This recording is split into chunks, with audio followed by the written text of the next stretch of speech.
ತವ ತೋರೋ ಪರಮಾತ್ಮ.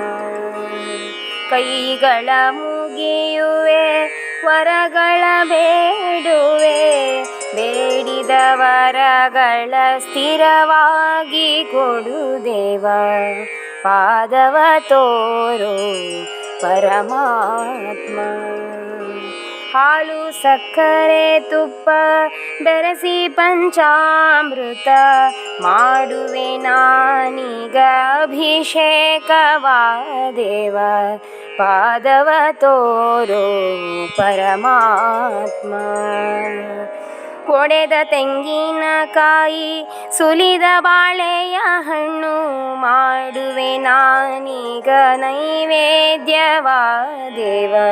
ಪಾದವ ತೋರೋ ಪರಮಾತ್ಮ. ದೀಪ ಧೂಪವು ತುಪ್ಪದ ಜೊತೆಗಳು ಮಾಡುವೆ ನಾನೀಗ ಮಂಗಳಾರತಿ ಮಾಡುವೆ ದೇವ.